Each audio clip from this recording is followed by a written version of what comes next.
Alright, so I got some updates here for you guys on the East Palestine, Ohio train derailment that we have been tracking on this channel over the last couple of days that has just been absolutely wreaking havoc on the people who live in and surrounding this community, as well as the animal life, which I'm going to show you here in a second, and the environment broadly. And in the meantime, we have gotten essentially zero response, at least that I've seen, from the Joe Biden administration in any meaningful capacity whatsoever. So I got a couple different things that I either missed in my last video, or we have some new developments on a couple of different fronts. So I just want to run through some of these here with you guys. So from David Sirota to start us off, he says, must watch: chemical lobbyists got Obama officials to exempt trains like the one in Ohio from the hazmat safety rules. Rail lobbyists got Trump officials to repeal rules requiring better brakes on trains. And of course, Secretary Pete Buttigieg has not done jack shit about any of this. Okay, so we're just going to watch through a little bit of this video that they put together from The Lever, and they do absolutely great reporting. They've really been leading the charge on this story specifically, but a whole bunch of other ones as well. So shout out to them for putting this video together. Let's just get a little bit of a recap in terms of where we are at right now with this catastrophic situation. We just saw in the middle of the country a giant chemical fireball, 100-foot flames, and very few people asking questions about what led up to this. So there was a derailment in 2012 in New Jersey, releasing 20,000 gallons of dangerous chemicals and noxious gas into the air. There's children in the town that are being affected by this. And there was pressure on regulators to do something about those kinds of trains. And so the Obama administration had a rule proposed to better regulate these trains. The National Transportation Safety Board told the regulatory agency, said, listen, these regulations should broadly cover not just oil, they should cover what's known as Class 2 chemicals. And the chemical industry lobbyists went to work pressuring the regulatory agency to limit the definition of what a high hazard flammable train is. Limit it in a way that the train in Ohio, that kind of train ended up not. Okay, just pause and look at that for a second. Does this look like it shouldn't be falling under the category of a high, chance of having flammability on this train with the chemicals that they were carrying? I mean, again, he pointed out in that video, this is a perfect case study example of the limitations of a neoliberal ghoul like Barack Obama, or Joe Biden for that matter, but specifically with Obama, right? You have something where it's like, okay, he kind of gets the issue here, a lack of regulation specifically on these hazardous materials, the braking systems, and all of that. He puts in a rule that is essentially like the most half-assed measure that you could possibly ask for. You have all of this lobbying influx from these chemical corporations, from the rail lines, and basically they convince this corrupted President Barack Obama to limit the rules that he was putting in place so that it wouldn't cover something like this. But just in like a pure factual way, looking at the evidence on the ground, it is completely insane to suggest for even a second that these types of chemicals with like the vinyl chloride or whatever was in these trains, along with a whole bunch of different, mixed together batches of other chemicals as well, that these would not be classified as, sensitive, or that, the people who are operating these trains, the, corporations that are behind this, would think that this shouldn't be in that same classification. It's completely fucking insane. It just exposes a lot of the corruption that is baked within our government, and exposes, again, the limitations of neoliberal politics in the modern era that we are in right now. But they continue here. Not being classified as a high hazard flammable train. The NTSB closely monitoring 4 cars that are filled with vinyl chloride. It has been found to be linked to cancer. Trains that were subject to this rule were going to be required to use a special kind of new braking system to try to deter or at least reduce the damage from derailments. ECP delivers the unmatched performance of air brakes with the precision of electronic communications. Most trains in the country are still using technology from the Civil War era. But the moment the government... The wealthiest country in the history of humanity, okay? And we are still using braking technology from the fucking Civil War, okay? That's what we're talking about here, because these companies like Norfolk Southern don't want to spend the, I think they estimated $3 billion or so, which is like a couple weeks of their operating revenue, okay? They didn't want to spend that money on upgrading this infrastructure, which in previous reports, they themselves had even admitted were far superior to the air gas braking system systems that have been in place again since the Civil War, okay, and upgrading it to these electronic brakes, which are able to stop every single car on the train at the same time, as opposed to one by one and causing this crumple effect. I mean, this is completely insane what we're talking about here, okay? We're talking about the bare minimum. And again, I go back to my critique that I had at the end of last video. This is not an industry that should be in private hands. This should not be an industry that we allow to be owned by Wall Street ghouls. This should just be fully nationalized, number one. Number two, obviously, the workers that are involved within these corporations, they have been treated like absolute shit. They have been brutalized. Part of the problem, which I'm going to expand on here in a second, is that you have basically these companies like Norfolk Southern who have been slashing their workforce and cutting back the amount of people who are checking the current standards of a lot of the equipment that is on this train. They're limiting the time that they have to do their safety checks. They're limiting the amount of train operators who are actually on the train at any given time. They're extending the lengths of the train. And so if you look at their testimonies towards their shareholders and all of that on their earnings call, they'll turn around, they'll brag about it and say, oh, this is just increasing efficiency. No, it's not. You're able to squeeze a little bit more profits off the back end and ship that off to Wall Street, but you're also diminishing, number one, the safety obviously involved in this entire process, and also the broader infrastructure for our economy in the United States. So this just doesn't make any sense in any way, shape, or form to have this be in private hands who are going to extract profits off of the top, brutalize their workers, and sabotage the American economy. This should just be fully nationalized, but they continue.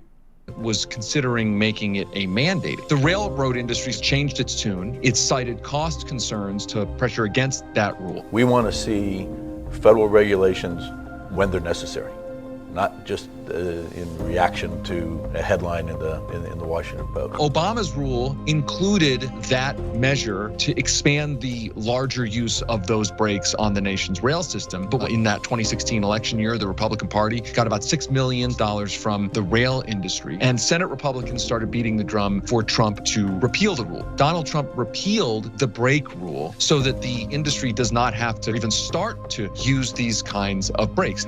Okay, so, I mean, again, there you go. I mean, it's, completely fucking ridiculous. We live in a country where, this guy who's the head of the American Railroad Association, right, the corporate stooge for a lot of these railroad corporations, that this guy literally has more sway over what legislation is actually going to be enacted, whether that's through Congress or at the presidential level with somebody like Donald Trump acting unilaterally. This guy has significantly more sway, significantly more of a voice than any of the workers who work for these companies or any average working class American.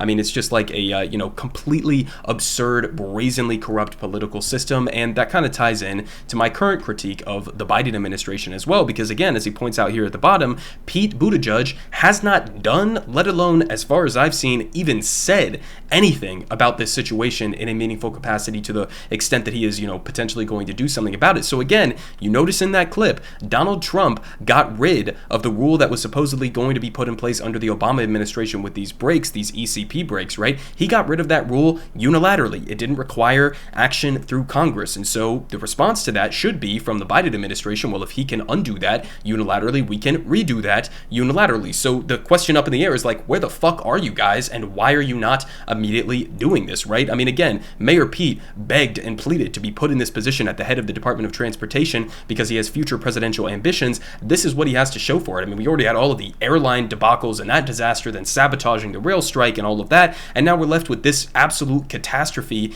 in Ohio, and he's just nowhere to be found. I mean, he's completely pathetic. But now we move on to this, okay? So with that kind of background laid out, right, in the situation that we're currently facing, right, now we get to this, okay? A slap in the face, pissing on the people of East Palestine, Ohio. So here from More Perfect Union, they say Norfolk Southern, the rail giant whose train derailed in eastern Palestine, has offered to cut the town a check for $25,000.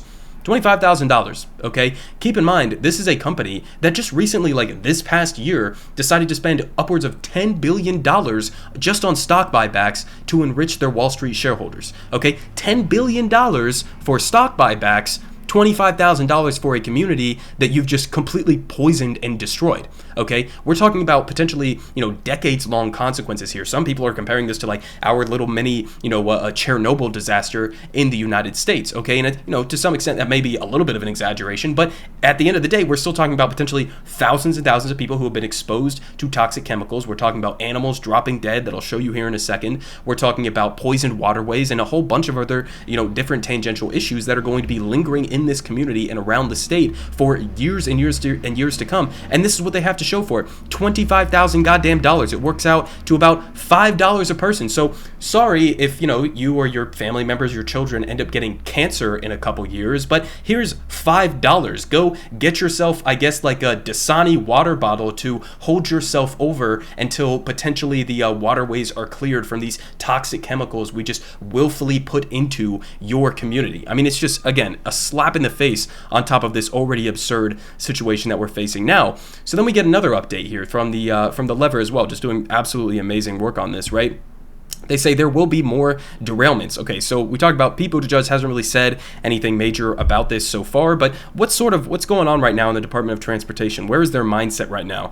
They say in the aftermath of a fiery Ohio train derailment, Secretary of Transportation Pete Buttigieg's department has not moved to reinstate an Obama-era safety rule aimed at expanding the use of better braking technology, even though a former federal safety official recently warned Congress that without the better brakes, there will be more derailments and more releases of hazardous materials. And again, this was something that the workers were predicting when they were trying to go on strike before the Joe Biden administration obviously stepped in and sabotaged that. This was one of the main things that they were asking for, were increased safety standards. But they say instead of actually tackling the problem, the transportation regulators have been considering a rail industry-backed proposal that could weaken existing braking rules. Weaken the braking rules. You're going to weaken the braking rules after we just had our little mini Chernobyl in Ohio. Okay, that's the thought processes that are going on in the upper echelons of our government. Okay, they're not sending their best. When the Democratic Party is,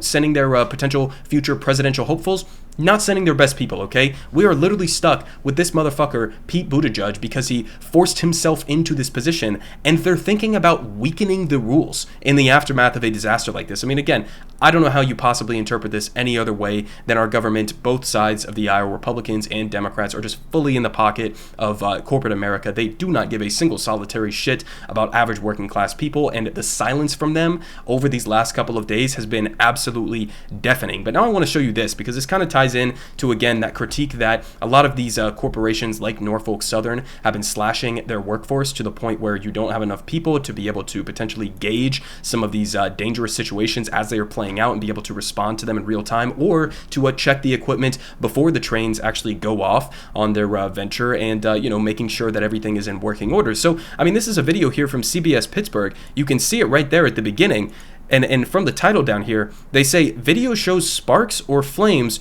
20 miles before the train derailment in East Palestine. 20 miles before. You can see it right there. They had sparks and flames flying out the side near the wheels of one of these rail cars. Okay, so again, you have all of these staffing cutbacks. You don't have enough people who are checking the safety requirements, checking the standards before they go off on these things while they're operating the trains. You have maybe one or two people who are operating them at any given moment. And so, of course, you are going to miss these types of things. 20 miles before. Imagine if you actually had like a fully staffed crew, you actually had the safety, people who were there to make sure and check everything is in working order before this type of thing happens, or is able to, check it in real time, then maybe you wouldn't have had this eventual derailment. But 20 miles before it ended up derailing and you had that.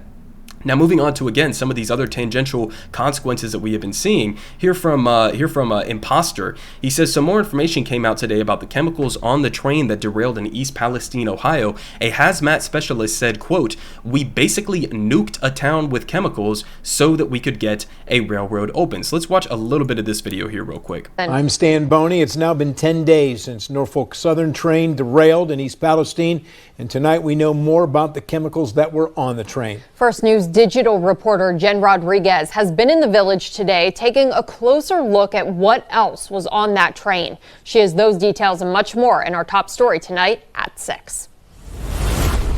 We now know 3 more chemicals that were on board the Norfolk Southern train that derailed here in East Palestine just over a week ago. And we're being told that some of those chemicals are dangerous. We basically nuked a town with chemicals so we could get a railroad open. The U.S. Environmental Protection Agency sent a letter to Norfolk Southern stating that ethylene glycol monobutyl ether, ethylexyl-acrylate, and isobutylene were also in the rail cars that were derailed, breached, or on fire. Caggiano says ethylexyl-acrylate is especially worrisome. He says it's a carcinogen, and contact with it can cause burning and irritation in the skin and eyes. Breathing it in can irritate the nose, throat, and cause coughing and shortness of breath. Isobutylene is also known to cause dizziness and drowsiness when inhaled. I was kind of surprised that when they quickly told the people they can go back home, but then said if they feel like they want their homes tested, they can have them tested. I would have far rather they did all the testing. Caggiano says it's possible some of these chemicals could still be present in homes and on objects until you clean them thoroughly. There's a lot of what ifs, and we're going to be looking at this thing 5, 10, 15, 20 years down the line and wondering, gee, cancer clusters could pop up, well water could go bad.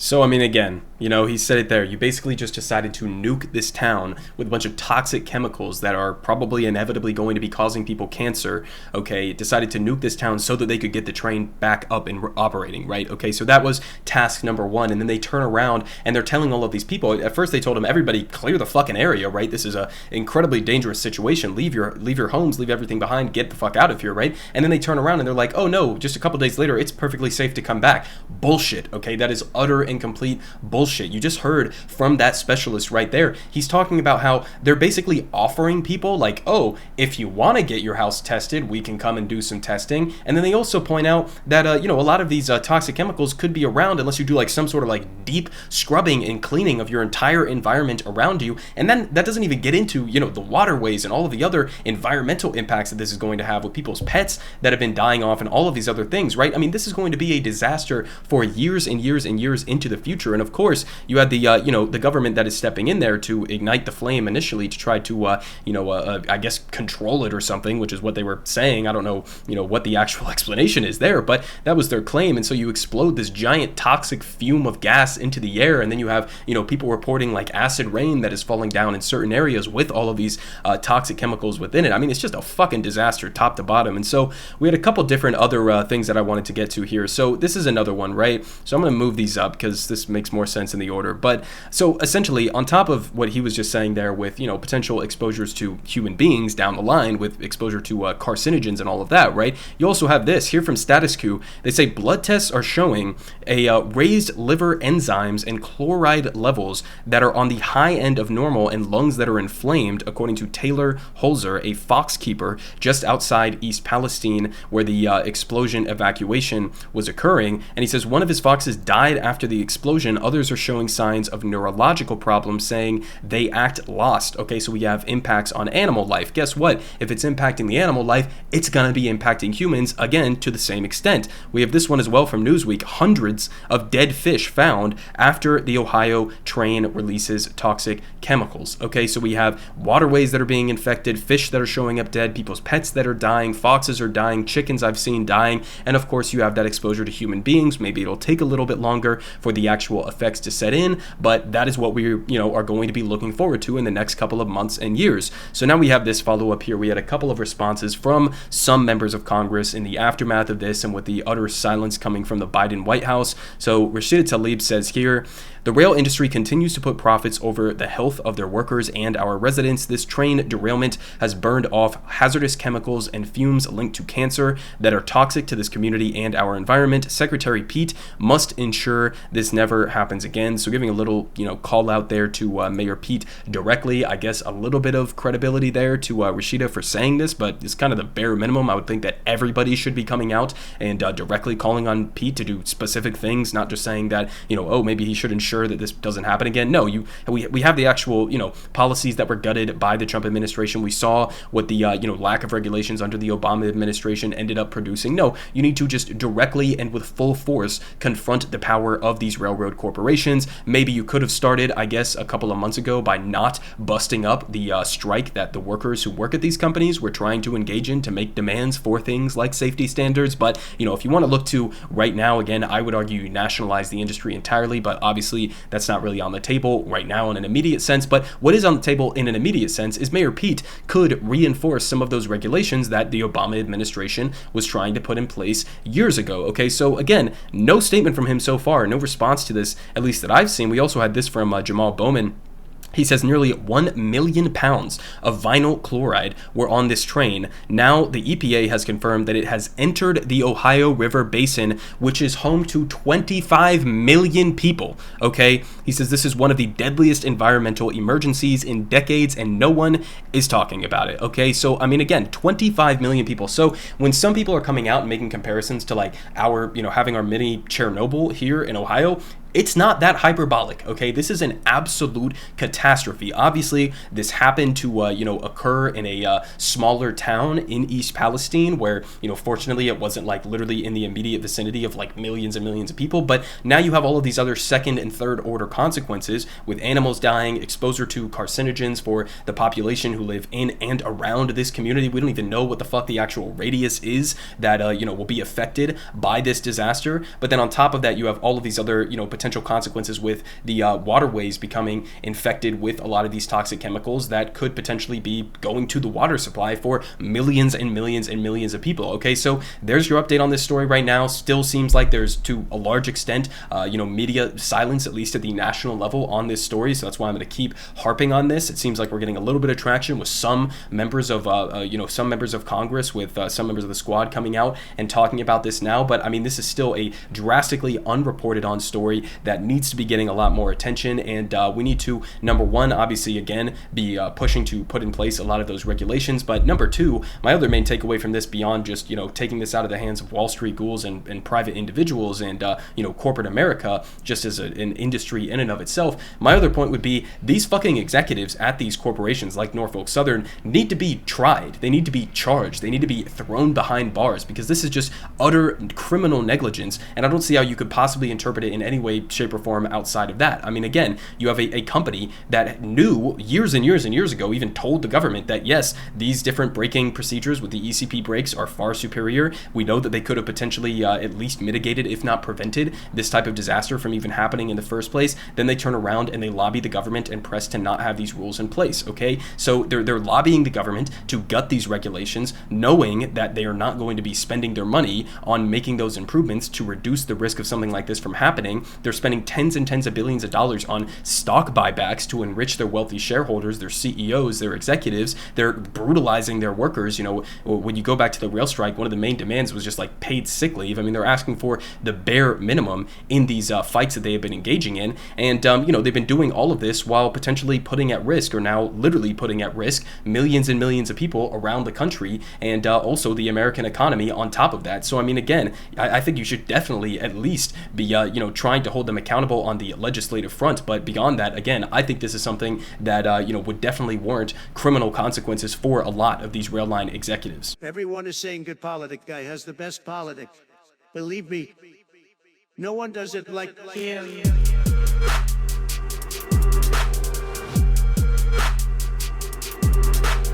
Believe me, everyone is saying